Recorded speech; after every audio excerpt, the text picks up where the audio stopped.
नमस्कार, जय हिंद। भारत तक देख रहे हैं आप और मैं हूं ऋषिराज। कारगिल विजय दिवस को लेकर हम बात कर रहे हैं उन पत्रकारों से जिन्होंने कारगिल वार को कवर किया। कारगिल की आंखों देखी कैसी रही, उन पत्रकारों से ये हम समझने की कोशिश कर रहे हैं और उनके अनुभव को जान रहे हैं और देश दुनिया को बता रहे हैं कि जो वॉर रिपोर्टिंग है वो वॉर के दौरान कैसी होती है और जो पत्रकार है जब वो त्रासदियों को देखता है तो कैसे उसके सामने दोहरी चुनौतियां जिंदगी में खड़ी हो जाती हैं कि उसके सामने एक तरफ मानवता भी खड़ी है, दूसरी तरफ उसके सामने खबर भी है जिसे उसे देश और दुनिया तक पहुंचाना है। इसी कड़ी में आज हमारे साथ राखी बख्शी मौजूद हैं। मैम ने कारगिल वॉर को बहुत अच्छे से कवर किया है और आज हम बात करेंगे उनकी आंखों देखी की जो उन्होंने कारगिल में युद्ध के दौरान देखा है। मैम, बहुत स्वागत है आपका भारत तक पर। सबसे पहला सवाल, कहां थी आप? मालूम चला आपको जब युद्ध की शुरुआत हो गई है और आपको अब जाना है वहां कवर करने के लिए? इससे पहले कि मैं उसके बारे में बात करूं, सबसे पहले ऋषि बहुत बहुत शुक्रिया कि हम इसके बारे में बात कर रहे हैं। भारत तक को बहुत बहुत शुभकामनाएं इसके लिए कि इस तरह का एक प्रोग्राम शुरू हुआ है। लेकिन अब जहां तक बात आपके सवाल की, मैं कहूँगी कि बहुत ही एक इंटरेस्टिंग मोमेंट था, इसलिए भी कि मैं उसी वक्त तब जी न्यूज़ में थी मैं कार्यरत, और उसी वक्त मैं जम्मू कश्मीर जाने की बात चल रही थी। ये चल रहा था कि हम कैसे वहाँ पे नया ब्यूरो खोलें और कौन जाएगा। बहुत कम लोग शायद तैयार हो रहे थे, लेकिन मैं आपको बताऊं कि मैंने इसको एक बहुत अच्छी चुनौती, अच्छा समय सोचकर ऑप्ट किया जाने के लिए कि वहाँ ब्यूरो बनाना है। और उसी दौरान ये वक्त था कि जब कारगिल के युद्ध की बात शुरू हो गई, तो ये दोनों चीज़ एक साथ कोइंसाइड हुई। लेकिन मैं बहुत फख्र के साथ और गौरव के साथ कह सकती हूँ कि ये जो मैंने कारगिल वॉर कवर किया, इससे बहुत कुछ सीखा और जो देश के लिए जज्बा है वो एक सोल्जर की तरह आज मैं महसूस कर सकती हूँ जिस तरह से हमने रिपोर्टिंग की। अच्छा, तो मैम 90 के दशक से ही एक तो घाटी में आतंकवाद बढ़ना शुरू हो गया था और आपने जाने का फैसला किया। हम आज देख रहे हैं कि देश में बतौर महिला भी, मतलब कि ठीक है मैं उसे एक प्रॉपर्टी की तरह पे यूज नहीं करना चाह रहा हूं, लेकिन फिर भी मैं इस बात को रेखांकित करना चाहूंगा कि बतौर महिला आज के दशक में भी बहुत सारी चुनौतियां हैं, असंख्य चुनौतियां होती हैं रिपोर्टिंग के दौरान, कवरेज के दौरान, भीड़ में जाकर रिपोर्टिंग करना, तमाम चुनौतियां।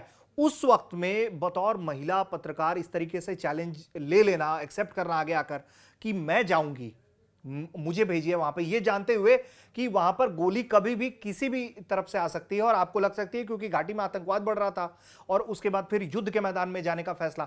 यहां दफ्तर से आपको रोका गया, कहा गया क्या कि बतौर महिला किस तरीके से करिएगा कवर और क्या? मुझसे पूछा गया था कि अच्छा। क्या आपको घबराहट तो नहीं होगी, लेकिन मेरा जवाब एक ही था और आज भी रहेगा, शायद हमेशा रहा है।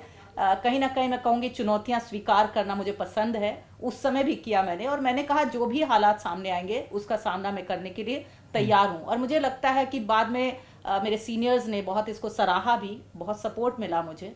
और मैं आपको बता दूं, आप बता रहे थे कि किस तरह की चुनौतियां उस समय आप ये महसूस कर सकते हैं। अगर मैं आपको बताऊं कि जितने तरह के इंसर्जेंसी ऑपरेशंस हो सकते हैं, चाहे वो फिदायीन अटैक, बहुत सारी चीजें जो हो रही थी, फायरिंग के बीच में मैं रही हूँ, क्रॉस फायरिंग के बीच में, तमाम वो चीजें जो उस समय आप देख रहे हैं कि मिलिटेंसी अपने बहुत ही एक उफान पे थी, वो सबके बीच में हमने रिपोर्टिंग की और बिल्कुल सबके साथ मिलकर किया। ठीक है कि एक महिला पत्रकार रही, लेकिन वो सारे काम चुनौतीपूर्ण किए जो एक पत्रकार कर सकता है। और वो पत्रकार होने का जज्बा, मैं आपको ऋषि ये भी यहाँ बताऊं कि वो जो पूरा रीजन है, जो पूरा क्षेत्र है, उसमें ये आपको सिखाता भी है कि कितनी जिम्मेदारी के साथ आपको अपना काम करते रहना है। करेज ऑफ कोर्स जरूरी है, लेकिन उसके साथ जिम्मेदार होना, तो बहुत कुछ सीखा मैंने उस दौरान। अच्छा, तो मैम जब वो युद्ध शुरू होने की खबर आई, ऑफिशियली अनाउंसमेंट हुआ, देश ने जाना कि अब युद्ध का ऐलान हो गया है, तो फिर वहां से कैसे आपका सफर शुरू होता है युद्ध के क्षेत्र में जाने का? देखिए, एक तो चूंकि उस रीजन में मैं थी, ऑलमोस्ट वहीं थी मैं। और हमारा ध्यान इस पे था कि हम ब्यूरो कैसे उसकी शुरुआत करें, और लोग भी जा रहे थे, मेरे चैनल से और भी लोग जा रहे थे। लेकिन मैं कहूंगी एक बात यहाँ कि मुझे लगा कि नहीं, ये मौका मेरे लिए देश की सेवा करने का और एक रिपोर्टिंग करने, दोनों का एक अवसर था। तो मैंने जिद की, मैंने कहा मुझे जाना है। तो ऐसा नहीं कि असाइन किया एकदम से गया, मैंने कहा, ऑप्ट किया कि मुझे बिल्कुल जाना है वहाँ पे। और मेरे जो एडिटर थे सीनियर, उन्होंने सोचा कि मतलब कैसे मैं ये जिद कर रही हूँ, लेकिन मैंने कहा कि मुझे जाना है, और फिर मुझे भेजा गया। ओके, तो ये अब जाना कैसे होता था? सेना की गाड़ियों से आप जी लोगों को? बिल्कुल, मैं आपको बताना चाहूंगी हाँ। कि उसके बाद जब ये बात हुई तो फिर बिल्कुल ये तरीका था, क्योंकि पहली बार ऋषि ये इतने बड़े लेवल पे मीडिया जो है वहाँ हाँ। वॉर को कवर करने जा रही थी, तो बहुत सारे लोग थे।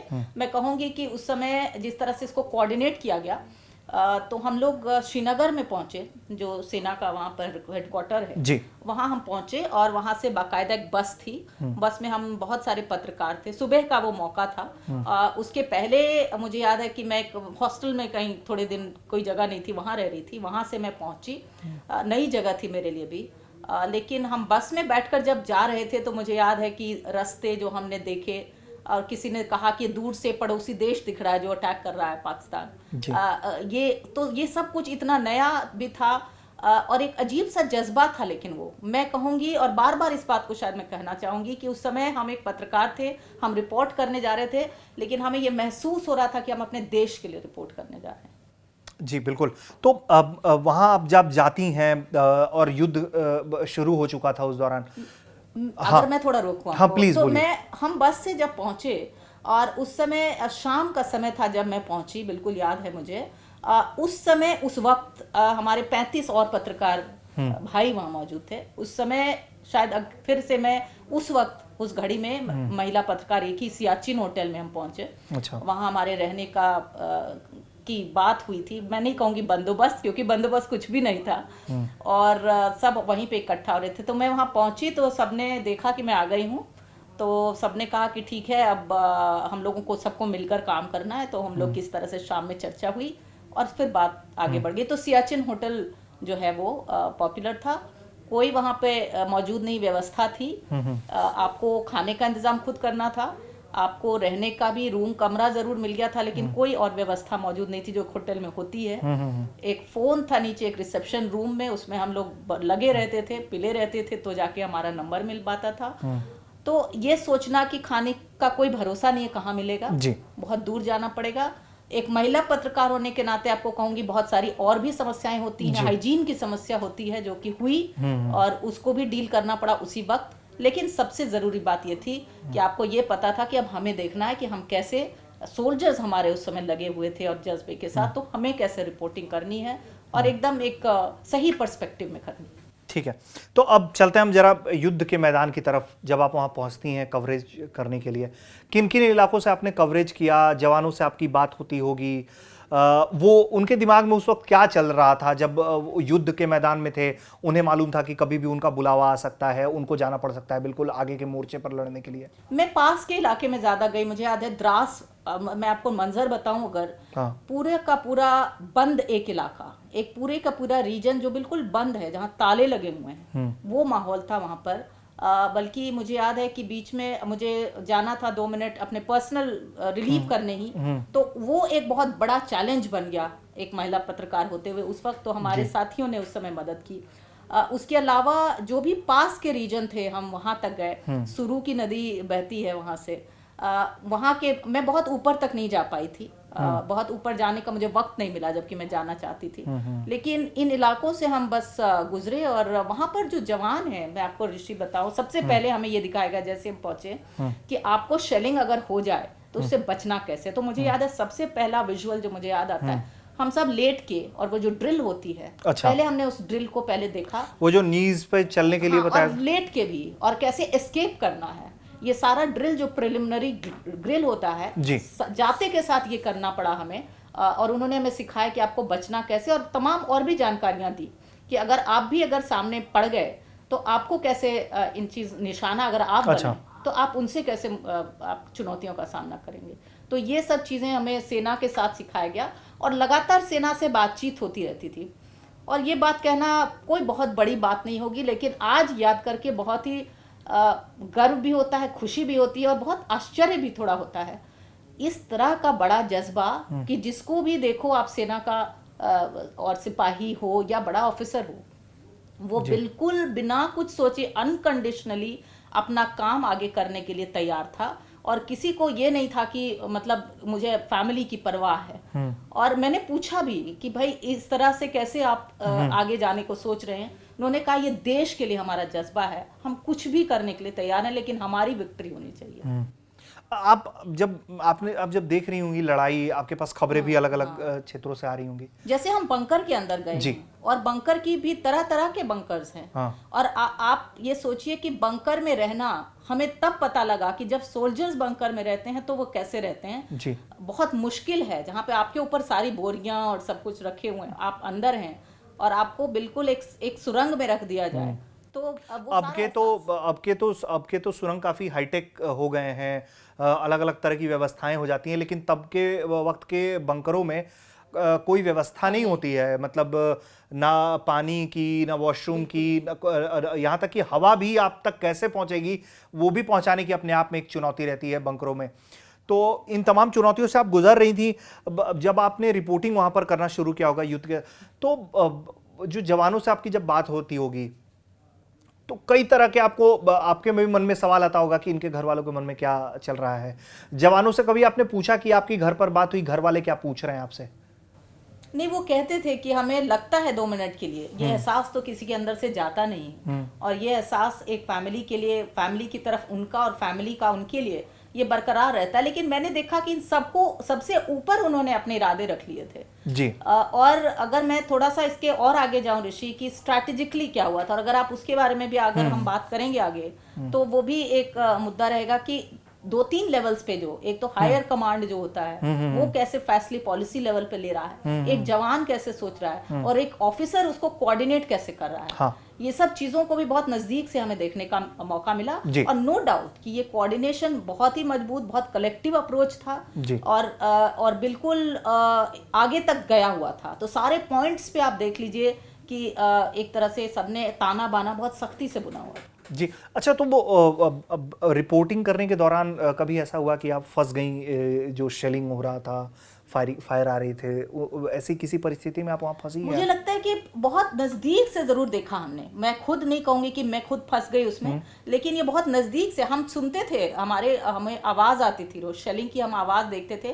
दुकानों में हमने देखा कि वो जो शेलिंग की सारे निशान होते हैं वहाँ होते थे। कई बार हम जहाँ जा रहे होते थे तो पता चलता था कि अभी बस शेलिंग हुई है, तो उसके बीच में एक तरह से रहे। और लेकिन मुझे लगता है कि वो फिर आपको अपने मन में ठान लेना होता है कि जब, और मैं कहूँगी जैसे आपने हमारे सैनिकों के लिए बात की, हम रिपोर्टर्स को भी लगा, मुझे ज़रूर लगा कि जब हम यहाँ आ गए हैं तो अब पीछे नहीं मुड़ना है, और हमें भी सोल्जर्स के साथ कंधे से कंधा मिलाकर रिपोर्टिंग कर। अच्छा, तो युद्ध की खबरें जब आ रही होंगी तो आपके मन में क्या चल रहा था कि हम जीत रहे हैं, हम जीत जाएंगे? एक होता है यकीन अपने आप पर, और एक होती है आंखों देखी। वो दोनों कोऑर्डिनेट कर पा रहा था आपका? मैं आपको स्ट्रैटेजिकली अब थोड़ा बताऊंगी कि देखिए, अगर आप इसको एक वॉर पर्सपेक्टिव से देखें तो एडवांटेज बहुत ज्यादा था हमारे एनिमी को। दुश्मन को एडवांटेज ये था कि हाइट पे ऊपर से आप देख पा रहे थे। दूसरा कि ये कहीं ना कहीं ये एक तरह का सरप्राइज जरूर आया था हमारे लिए। हम बहुत शुरुआती दिनों में बहुत ज्यादा संभले नहीं हुए। हाँ, बिल्कुल। तो वो सब चीजें हमारे सामने थी। ऐसे में मैं नहीं कहूंगी कि बिल्कुल आसान लग रहा था। आप ऊपर अगर देखेंगे तो आप सोच ही नहीं सकते कि इतनी स्टीप पहाड़ी पे कोई चढ़ भी कैसे सकता है। और वो था टाइगर हिल और वो सब सारा। तो ये सोचना कि हम सोच लें कि नहीं विक्ट्री हमारे लिए बहुत आसान है, नहीं, लेकिन यहीं पे हमें कहना होगा और हमें अपने जवानों को शाबाशी देनी पड़ेगी कि किस तरह से उन्होंने ये बहुत ही टफ बैटल जो है उसको अचीव किया। एक और चीज़ यहाँ याद आ रही है कि फिर हमने जाके ये भी देखा कि हर एक चीज़ जो गोली बारूद चल रही है, सारा हमने उपकरण जो होते हैं बहुत नज़दीक से हमने सबको देखा, समझने की भी कोशिश की, तो बहुत सारे लेसन्स हमें नज़र आए और हमें ये समझ में आया कि हमें क्या करना चाहिए और क्या नहीं करना चाहिए। और आपके माध्यम से मैं ज़रूर कहना चाहूँगी नई पीढ़ी को कि आप ज़रूर पहले अपने फैक्ट्स को जानें, कहाँ खड़े हैं। खासकर अगर आप देश की सुरक्षा की नज़र से देखें, बहुत ज़रूरी है कि आप तथ्यों को सही समझें, वातावरण को समझें, इस माहौल को समझें और फिर रिपोर्ट करें। सिविलियन से भी बात हो रही थी आपकी युद्ध के दौरान? हमारी बात सिविलियन से हो रही थी, बल्कि हमारे होटल में जो लोग थे, शॉप्स जो थोड़े बहुत कहीं कहीं खुले हुए थे, बहुत घबराए हुए लोग थे। मुझे याद है मैं एक स्कूल में गई थी और लेकिन ये बहुत टच करने वाला किस्सा है कि वो एक छोटी सी जगह पे कुछ छोटे छोटे बच्चों को, तब भी एक टीचर आके, एक वॉर का समय है और कहता था कि नहीं ये समय को जाने कैसे दें। तो हमने वो भी जाकर एक स्टोरी की थी, जो एक सॉफ्ट स्टोरी थी कि उसमें भी जीवन चल रहा था अच्छा, चलाने की कोशिश पाकिस्तान को लेकर क्या सोच रहे थे लोग उस वक्त, अगर बात करें, चूंकि आप वहां लगातार रोज देख ही रही थी, पाकिस्तान को लेकर क्या सोच रही थी उस वक्त लोगों की? क्योंकि ये तो सबको मालूम था कि पाकिस्तान की तरफ से ही हमला किया गया, भारत ने इसको इनिशिएट नहीं किया था। तो पाकिस्तान को लेकर क्या फीलिंग थी? इसको कभी आपने वहां पर पढ़ने की कोशिश जो की? एक दुश्मन देश के लिए उस समय हो सकती थी। नेचुरली बैटल में ये शब्द ही हमें सुनने को मिलते हैं कि जब अटैक हुआ है तो हमें उसको हराना कैसे है। और इसलिए मैं कहूंगी कि जो सिविलियंस की आप बात कर रहे थे, सिविलियंस ने अपनी तरफ से बहुत हौसला दिया और सिविलियंस ने कहा कि नहीं, ये हमें कहीं ना कहीं ये जो हमारे सामने एक विपत्ति आई है, एक चैलेंज आया है, इसे हमें दूर करना होगा। और इसलिए वो कहीं ना कहीं एक जो मनोबल, अगर मैं कहती हूँ कि हमारे जवानों का बढ़ा रहा या हमारी सेना का बढ़ा रहा, तो वो इसलिए भी कि सिविलियंस ने उसमें कहीं साथ दिया। उस समय हम सब एकजुट थे, there was no other option to think otherwise. हम सब उसमें एक साथ थे, हम सब कलेक्टिव थे और बहुत मजबूत इरादे थे। और जहां तक आप सिविलियंस की एक तरफ बात करें, वो इतनी सारी मुश्किलों से गुजर रहे थे। कारगिल के लोग उस समय नहीं जानते थे कि शाम के बाद अगली सुबह कब देखने को मिलेगी, लेकिन आप उनके जज्बे को भी यहाँ सलाम कीजिए, जो उनको भरोसा था कि हम कहीं ना कहीं हमारी जीत होगी और हमारे सैनिक कोई करिश्मा करके ले ही बिल्कुल, बिल्कुल। तो अब जैसे कि युद्ध के मैदान में आपने और क्या क्या देखा उस दौरान? हमारी सेना को बहुत शुरुआती तौर पर बहुत, एक तरीके से हम कहें कि पीठ पे जो खंजर मारा गया था, तो युद्ध की तो तैयारी बेशक सेनाओं के पास रहती है, लेकिन इतने वक्त, लंबे वक्त तक उसका खिंच के चला जाना, क्योंकि ये प्रॉक्सी था एक तरीके से पहले, और पीछे से पाक सेना बैकअप दे रही थी पूरा, तो उसको लेकर सैनिक किस तरीके से डील कर रहे थे? क्या तैयारियां स्ट्रैटेजिक लेवल पर, जो हम बात करना आप चाह रहे थे, कि स्ट्रैटेजी के तौर पे आपने क्या देखा कि हमसे शुरुआती दौर में कहीं कमी रही हमारी तरफ से, क्या रहा? नहीं, ये हम सब जानते हैं कि शुरुआती दौर पे हमें जो हमारे सूत्र थे वो वहाँ के बकरवाल, जिन्होंने बताया कि इस तरह की गतिविधियां कुछ लग रही हैं जो सही नहीं है और देश के हित में नहीं है, और वहां से फिर वो आज भी हमारे फोर्सेस के ट्रस्टेड अलाइज हैं, बकरवाल बिल्कुल हैं। तो वहां से ये बात शुरू हुई, लेकिन यहीं पे हमें शाबाशी फिर जरूर देनी होगी कि अगर ये चीज हमारे लिए, हम वेल प्रिपेयर्ड नहीं थे, तो सेंस ऑफ प्रिपेयर्डनेस जो आई, इतनी जल्दी एक कलेक्टिवली उसको हमने स्ट्रैटेजिक फॉर्म दिया। आप ये देखिए कि ये समय मई से जुलाई तक का है, और उसके बीच में हमेशा जो स्ट्रैटेजी होती है कि कहीं ना कहीं हम थोड़ा विकेट करके पोस्ट को स्ट्रैटेजिक वे में अपना काम कर सकते हैं। उसके बाद एक्चुअली वॉर के बाद डिसीजंस लिए गए कि अब कोई भी किसी भी पोस्ट में अब वो नहीं होगा और सभी लोग हर वक्त तैनाती पर रहेंगे। जी बिल्कुल। कहीं से कोई कोताही, किसी भी तरह का ढीलापन जो है वो नहीं होगा। कहीं ना कहीं कोई तो गैप रह ही गया जिसकी वजह से ये सब कुछ हुआ।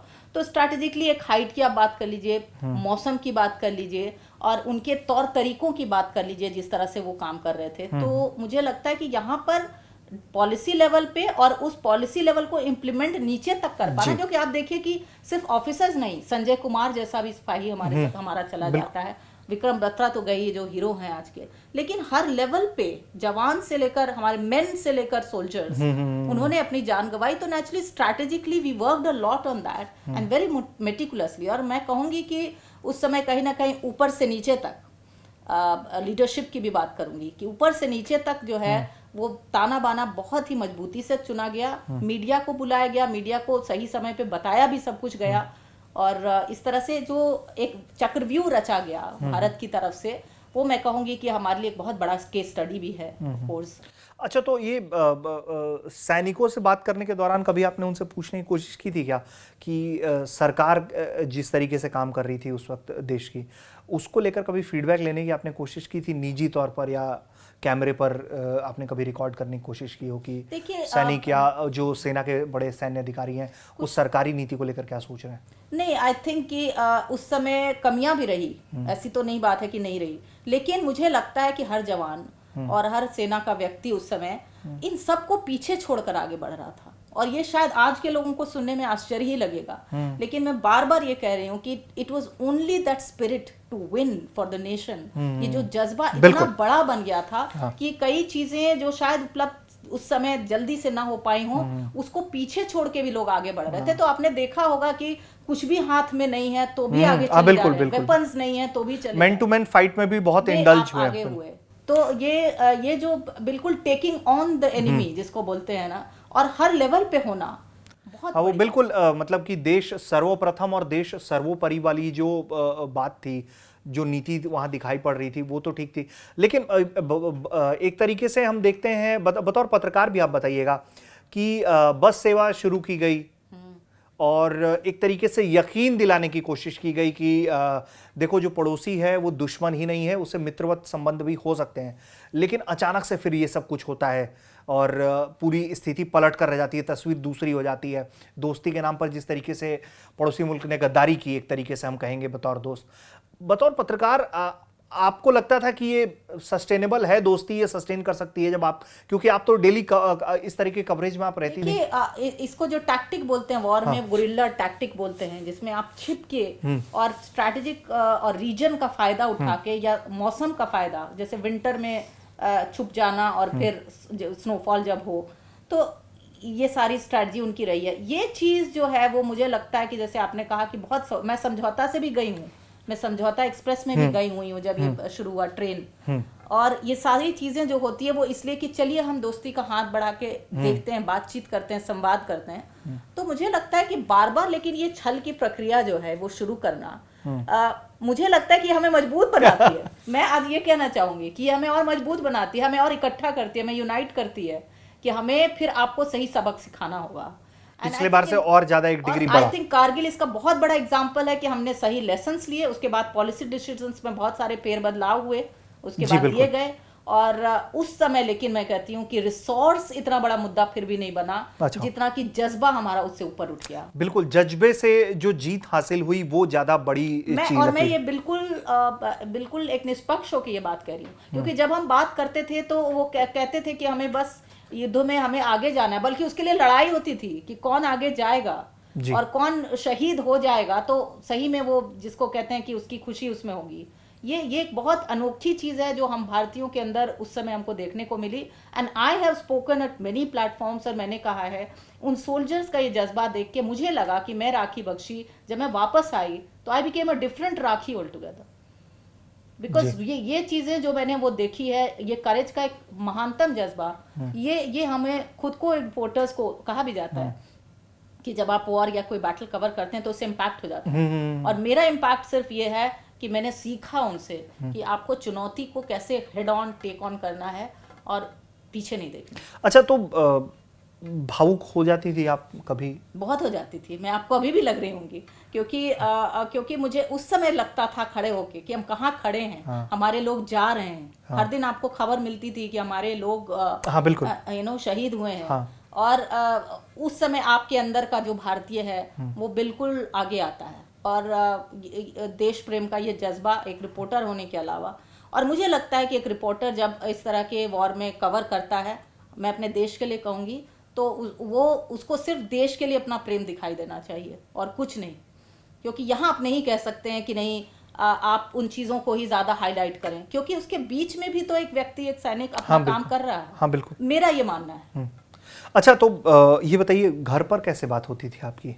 बहुत मुश्किल होती थी, और मैं आपको बताना चाहूँगी कि एक काले रंग का जो टेलीफोन होता है उस समय होता था, पीसीओ बूथ, हाँ, जिसमें डायल करते थे, जो होटल के नीचे होता था, उसको शायद 100 या 200 बार लगातार जब हम लगाते थे और फिर भगवान का नाम ले लेते थे, तो शायद एक बार हेलो सुनाई दे जाता था और बात हो पाती थी। तो ये पता लगता था कि आप जिंदा हो इस समय। हाँ। वीर गति को आप नहीं प्राप्त हुए। तो घर वालों की भी तो चिंता रही होगी ना आपको लेकर कि क्यों जा रही है? मुझे लगता है वो चिंता उनकी रही ऋषि, लेकिन उनको मेरे बारे में भी पता है कि आप एक जाबाज खतरों की खिलाड़ी खुद रही हैं। आपने जम्मू कश्मीर जाने का फैसला लिया, मैंने वहाँ रिपोर्टिंग भी की। घर वाले आपके मिजाज से वाकिफ थे, पहले से वाकिफ थे कि आप चुनौती भी लेंगी और आप जो भी काम करेंगी उसको आप पूरी जिसको कहते हैं हैसियत के साथ, कैपेबिलिटी के साथ पूरा करने की कोशिश करूंगी, जो मैंने की। तो जब आप लगातार रह रही थी, चूंकि आपने बताया कि एक प्रोजेक्ट के सिलसिले में ही आपका वहां जाना हुआ था पहले से ही, तो इस तरह का कोई आभास हुआ था क्या आप लोगों को वहां ग्राउंड पर रहते हुए पहले से ही कि ये कुछ हो सकता है, गड़बड़, संभावित गड़बड़ी कुछ नजर आ रही थी आपको? ऐसा लग रहा था आप लोगों को? कहा ही जाता है कि जब वीक स्पॉट पे अटैक होता है, तो जिस समय हम गए थे वो एक मिलिटेंसी का बड़ा ही अजीब सा दौर था। बिल्कुल। तो उस समय इन्होंने इस चीज़ की भी एडवांटेज ली कि कहाँ इनकी वीकनेस इस समय चल रही है। हाँ। और नेचुरली इतना बड़ा जो ये बैटल है जो कि बहुत ही छुपे तौर पे जिसकी शुरुआत हुई और जिसको हमने हेड ऑन लिया और विक्ट्री ली, वो इस वजह से हुआ क्योंकि उस समय कहीं ना कहीं हम ये सोच रहे थे कि हम दोस्ती की ओर जा रहे हैं और सामने वाला दुश्मनी के कदम बढ़ा रहा है। तो जीत इसमें मैं कहूँगी कि अगर फिलोसॉफिकल ढंग से देखा जाए तो कहा ही जाता है कि जो अच्छी नीयत और सत्य उसी की विजय होती है। तो हमारी हुई क्योंकि हमने बहुत निष्ठा से उसमें काम किया, एक होकर काम किया और बिना किसी कंसिडरेशन को आगे पीछे किए हुए काम किया। तो ये आपका सवाल जो टेक्निकल है कि क्या हमें लग रहा था, तो कई बार ये समझ में ज़रूर एक एक्सपीरियंस से आ जाता है कि जहाँ पर कुछ चीज़ें आपको लगता है कि वीक पॉइंट्स हो रही हों और एक अलग तरह का मंजर सामने आ रहा हो जहाँ मिलिटेंसी का एक नया रूप ही नज़र आ रहा था। तो और उसके बाद भी कश्मीर मैंने बहुत कवर किया, इसलिए वो सेंसिटिविटी समझ में आती है। तो ये मैं नहीं कहूँगी कि हमें लग रहा था इतने बड़े लेवल का कोई बैटल वॉर हो जाएगा, लेकिन हाँ कुछ लग रहा था कि कुछ ऐसा हो सकता है संभवतः। अच्छा तो लेकिन हाँ ये रोल इंटेलिजेंस और बहुत सारी एजेंसीज बिल्कुल का बिल्कुल, है। हाँ बिल्कुल।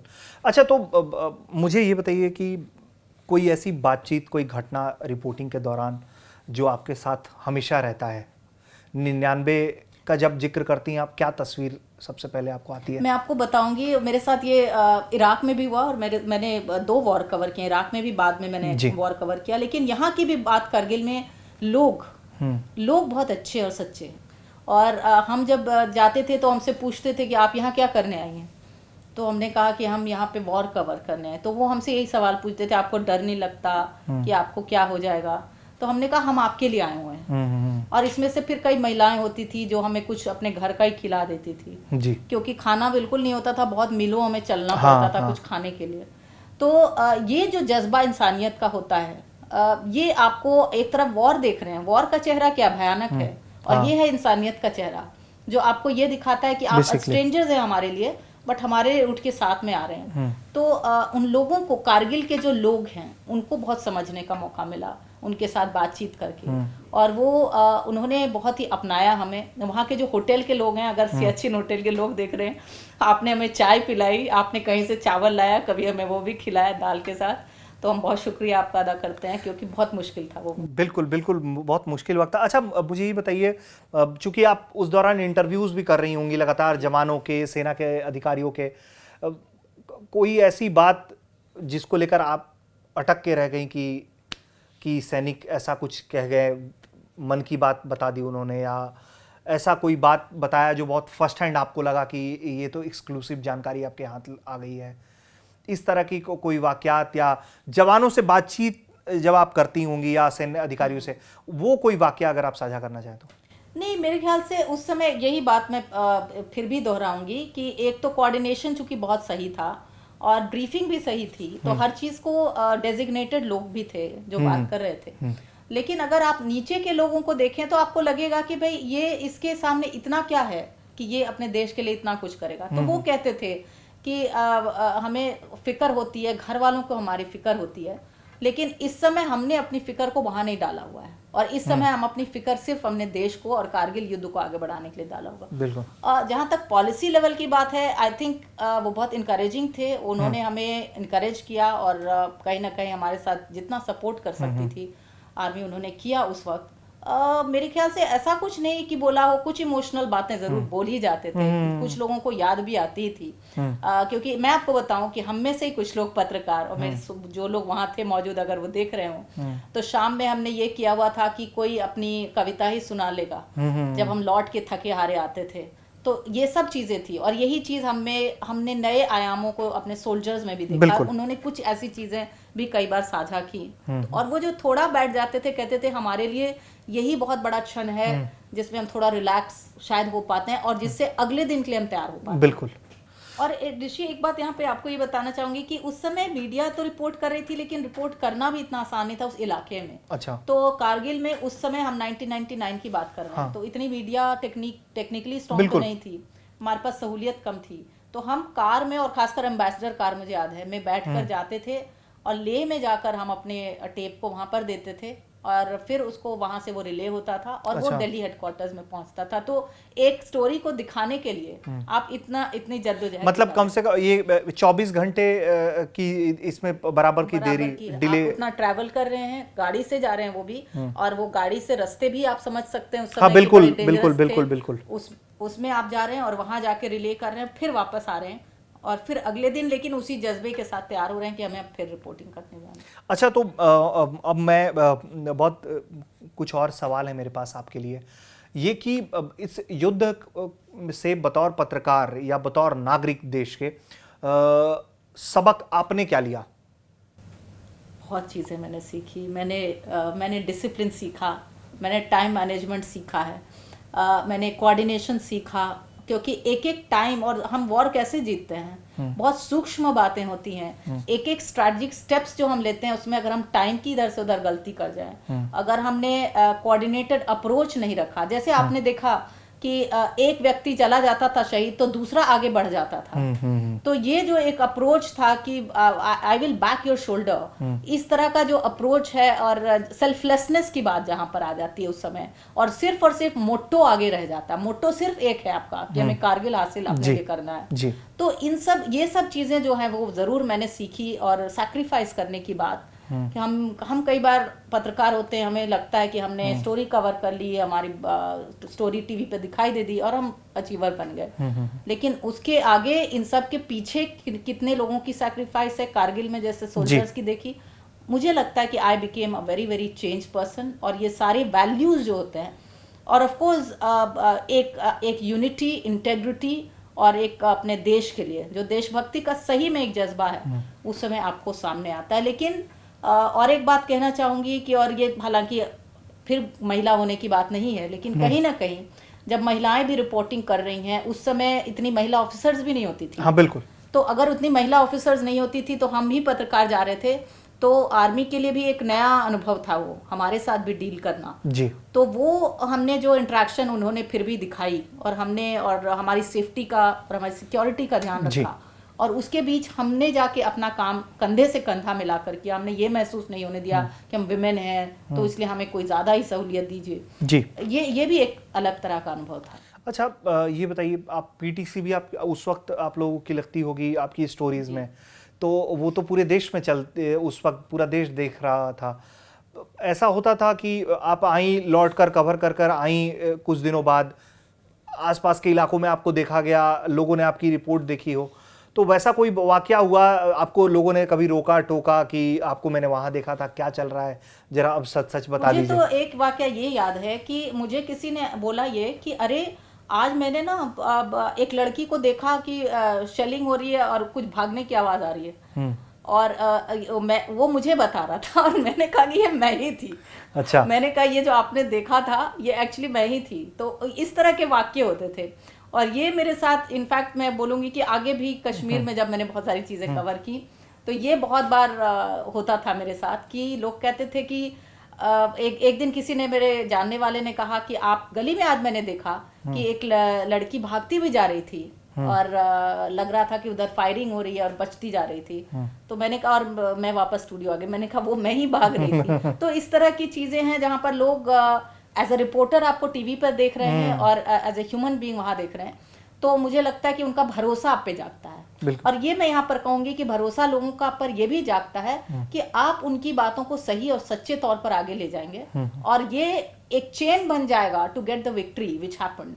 तो मुझे लगता है कि ये एक बहुत बड़ी चीज सामने नजर आई कि अच्छा भी लगता था जब लोग आपको देख रहे हैं और लोग सराह रहे हैं, और उसी से मनोबल बढ़ता है। बिल्कुल, उससे हमारा मनोबल बढ़ता है, उससे जवानों का मनोबल बढ़ता था जब वो देखते थे।